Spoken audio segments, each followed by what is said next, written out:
what are you hearing on the ground in Texas? I'll tell you like this, tremendous dissatisfaction amongst Trump voters, conservatives that are just disappointed with him. And we are seeing record turnout in the Democratic primary. But you even have a lot of dissatisfied independents and Republicans that are coming out and saying, we're done with Trump, we're done with the Republican Party, we want to vote for change. All right, back on the revolution. I'm your host, Cenk Uygur. We got two fun things for you guys today. We got an interview, and then after the interview, I caught an Israeli bot pretending to be a left winger. You guys are gonna love that part. All right, you're also gonna love this interview. Joining me now is Junior Ezeonu. And he is a lot of things. It's a funny introduction, but he is Mayor Pro Tem of Grand Prairie, Texas. He was the youngest city councilor there.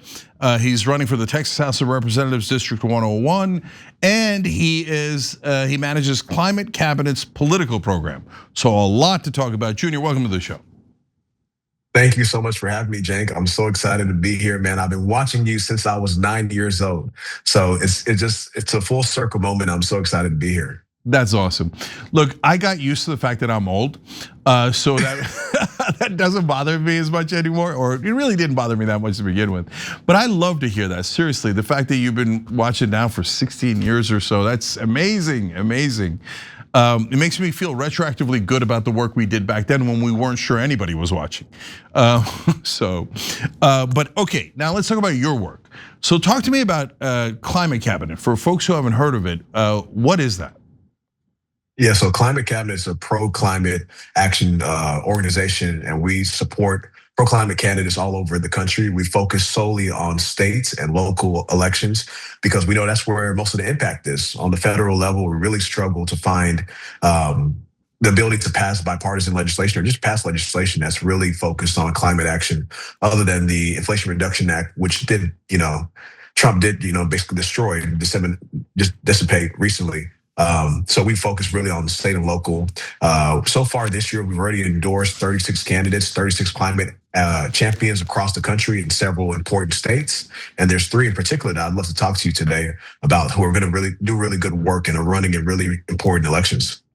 So before we get to the 3 candidates, tell me about what the objectives are. First of all, I totally get why not to do national, because well, the way I would frame it is that it's because the national guys are bought, and you'd have to spend an enormous amount of money unbuying them, right? So it makes sense to go to the local state level. But what bills could they pass? What could they do at the local and state level that would make that action worthwhile?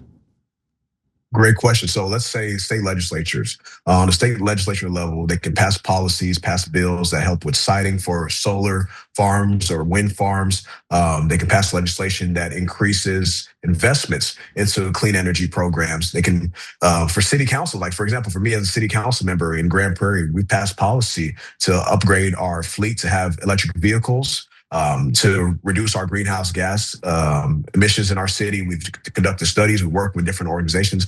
On the local and state level, it's quicker. There's more action that's possible in a quicker fashion compared to the federal level, where like you said, it's very expensive to support good candidates. And even when you get a few good candidates in, it's them against the rest of everyone else that's bought by fossil fuel money. So it's very difficult on the federal level, and it's a lot quicker on the state and local level. And we've seen a lot of progress in states like Michigan, who have passed comprehensive and amazing pieces of climate action legislation over the last few years. Minnesota's another one, which passed some big legislation when they had the trifecta. And we're looking to do that in some other states this year.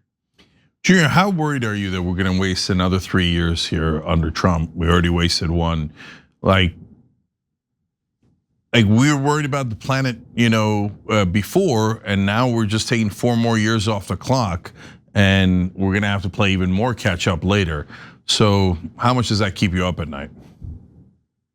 It's terrifying, right? It's scary because Trump is just, he has so many issues and he does so much bad to our country and our world, but he's also just slowing down progress.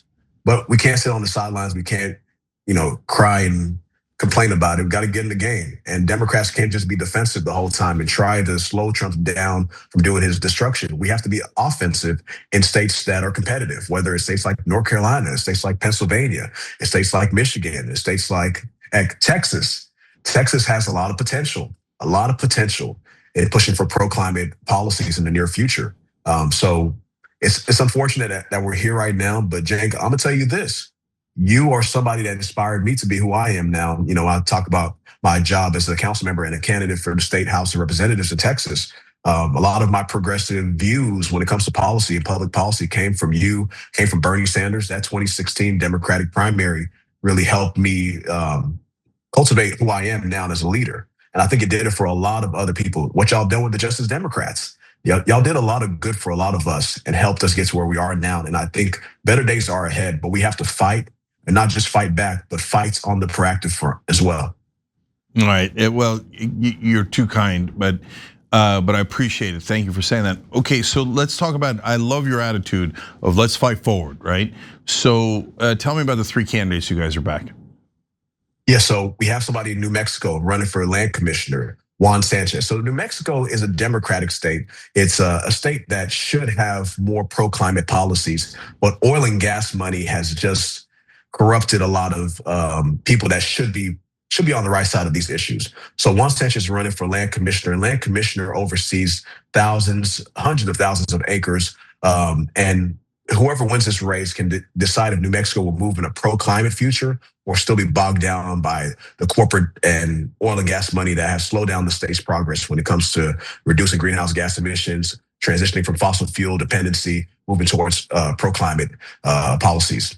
Another race, which Cenk, I think you'll find fascinating, is in North Carolina, House District 106, where we have a Democratic incumbent that has voted very poorly on several issues. I'm not gonna name her. If y'all go Google her, y'all find who serves in that seat, has voted to override the governor's veto several times. It's just been a nightmare for Democrats in North Carolina. And we have an amazing pro-climate candidate, an environmental advocate, Reverend Rodney Sadler, who's running in North Carolina. I mean, he's gonna win this race. And their primary is the same day as my primary, actually, March 3rd. So it's coming up. So he's an amazing candidate that we need.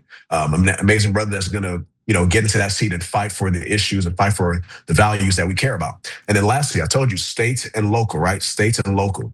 We're invested and we're supporting Jamie Collins in Deschutes, Oregon. Deschutes, Oregon is a pretty large county in Oregon. He's running for the county commission, and the county commission is split. It has a Republican majority, and he's running to flip the county commission towards a pro-climate majority. And if we win this race, there's so much work that can be done, so many policies that can be passed on the local level to move us in the right direction in Oregon and make Deschutes a leader, not just in the state of Oregon, but across the entire Pacific Northwest. And we're really excited to support Jamie Collins and would ask you guys to consider supporting him as well and the other candidates. So Junior, what's a website that people can go to help on all this? Go to climatecabinet.org where you'll see our mission statement, why we do what we do, the 36 candidates that we've already endorsed, and we're going to endorse a lot more throughout this 2026 election cycle. Go to climatecabinet.org. You'll find out all their information. You'll find where you can contribute to these candidates. You'll find their websites and and how to support the work that we do at Climate Cabinet, because we help these candidates run, win, and then legislate. The legislation is also an important part of it, because we can't just run for office for vanity's sake. We got to deliver on public policy that helps everybody. So now tell me about your race, because here's what I'm interested in. You're in Texas, and now all of a sudden Texas, everybody always just talks about how Texas is going to be in play, and then it never is, right? But I mean, somebody just won in a district by I think 7 that Trump had won by 17. So no, he won by 14 in the district that Trump won by 17. That is a 31-point swing. That is a tsunami. So what are you hearing on the ground in Texas? All right, so the 2 things that I'm seeing from pop up, and I'm curious what you're saying is, are you seeing dissatisfaction with Trump from Trump voters? And are you seeing any talk about like this, the government's too corrupt, money in politics? Because I'm beginning to see that from independents and Trump voters at a greater scale than I had before, but I'm not on the ground in Texas. So that's what why I was curious about it. I'll tell you like this, tremendous dissatisfaction amongst Trump voters, conservatives that are just disappointed with him. I overheard some conservatives talking the other day about a trip that they had when they went to Washington, D.C. And they came back and they said they couldn't believe how corrupt the government is currently. And this is just me talking as an elected official, as a candidate as well. This is not me taking off the climate cabinet hat. But they were talking about how just shocked they were at the corruption during this Trump regime, this Trump administration. It's insane. And you have a lot of Texans that voted for Trump because they thought Trump would make their lives better. He would help with the economy, but they're super dissatisfied, super disappointed. And I'm gonna tell you, some of them are coming out and voting in the Democratic primary right now. So I want to tell you the lay of the land, what's happening right now. So in Texas, we're having the Democratic and Republican primaries for the 2026 elections. Our election day is March 3rd, but early voting is taking place right now, and it ends on the 27th of this month. And we are seeing record turnout in the Democratic primary. In Tarrant County, I live in Tarrant County. That's where that Senate District 9 race happened, where we flipped a Trump plus 17 district and won it by 14. In Tarrant County, we've seen 27,000 people vote early in the first 3 days for the midterm. Normally, we're seeing no more than 8,000 or 9,000 people in the first 3 days. We're tripling the turnout. In my district, House District 101, throughout the first 3 days, we had 3,100 people vote early in my district. My district is all in Tarrant County. 3,100 people vote early. My district, on average, with the incumbent who's been there forever and never had a primary opponent, we average between 6,000 to 7,000 votes. No more than 6,000 to 7,000 votes in a primary. So we're going to pass that by Sunday, maybe Monday. The turnout, the average turnout. People are excited. A lot of Democrats are excited to vote, but you even have a lot of dissatisfied independents and Republicans that are coming out and saying, we're done with Trump, we're done with the Republican Party, we want to vote for change. And in my race, I'm challenging a long-term incumbent Democrat who's been there since I was 9 years old. I mean, this guy has been there forever. He's not a bad guy, but he's part of that corporate Democratic wing. And it's time that we have progressives rise up, populist progressives that run on these working class issues, on these kitchen table issues, and work on delivering on affordability.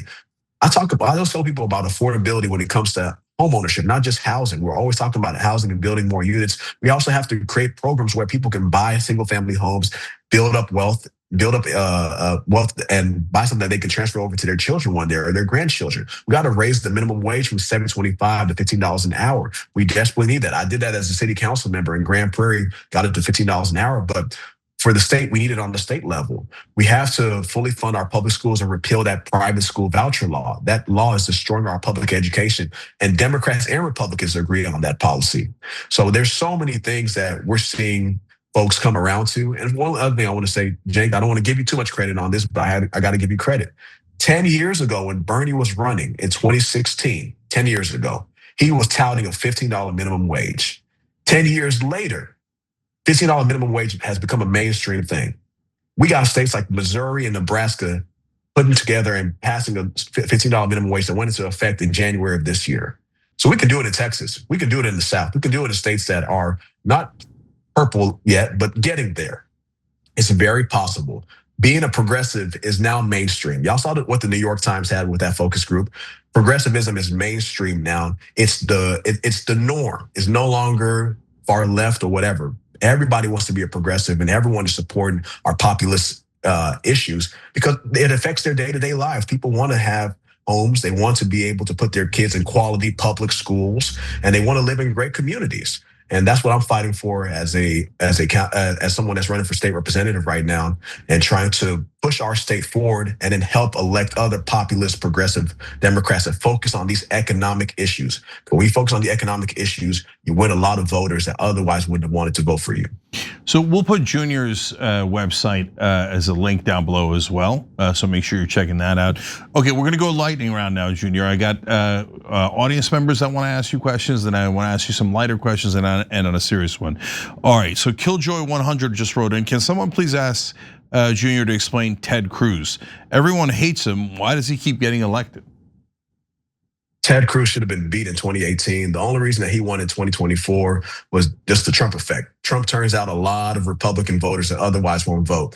But Ted Cruz is a deplorable politician. Most of us despise him. Republicans despise him. And in 2030, he'll be out of there. All right. Miss Callie Dragon asks, does he support pineapple on pizza? That's a great question because I do. I love pineapple on pizza. To me, it's an amazing topping for pizza. But it's crazy because people are so split on it. Either you love it or you hate it, and I love it. All right, and for me now, what's your favorite show, TV show these days? I've been watching Industry on HBO. I've really been enjoying Industry. Check out Industry; it's a very interesting show. That's what I've been watching recently. But yeah, Industry is my show right now. All right, sounds good. And my favorite question: in high school, other than watching the Young Turks, what did you do for extracurricular activities? Sports, band? What'd you do? I was a hooper, man. I was a big basketball player. Loved basketball in high school. I mean, that's my sport, basketball. So if you ever come down to the DF Dub and you want to go hoop with me, I'd be happy to go and have a good time with you, Jane. I'd love that. Well, now that I'm past my knee surgery, I'm starting to warm up to get there, and I'd love to do that. We got to bring Bernie too. Remember, he's a baller. Okay. Hey, the big three. I'm ready for it. Let's do it, man. All right, last one is a serious question. If you could do one thing to fix American politics and get our government back for the American people, what would it be? Public financing of elections. Public financing of elections. I mean, this is something that Jake, you've talked about for years. I mean, I learned this from you, but I'm experiencing it literally in my race right now, where the incumbent who's been there forever has $800,000 to my 100,000, and he's on TV every second of the day. But we've knocked on 13,000 doors, and it's given us a real good opportunity. We've done what we can to send out enough mailers. Like, let's say this dude has sent out 20 pieces of mail in the last 2.5 weeks. Like, it's insane. So public financing of election just gives everyone an opportunity to run competent and robust campaigns and touch enough voters in a fashion where they get their name out there, and it's really important. So that's one thing I would do: public financing of elections. Yeah, I love it, and you're right. For me, that's the correct answer. And by the way, that's why Zoran Mamdani won in New York, because he was able to get an 8-to-1 match in public financing. All right, Jordan Ezeonu, everybody check him out in Grand Prairie, Texas. We'll put the link down below, and also Climate Cabinet, still doing great work, and we still got to win on that issue. So don't make sure you keep your eye on that ball, everybody out there. Junior, thanks so much for joining us. Really appreciate it. Thank you for having me, Jake. And let me know when you want me to be back, because I'm coming, man. I love this show. I've been watching y'all, and I'm gonna keep watching y'all. Thank you for having me. All right, I love it. Thank you, brother.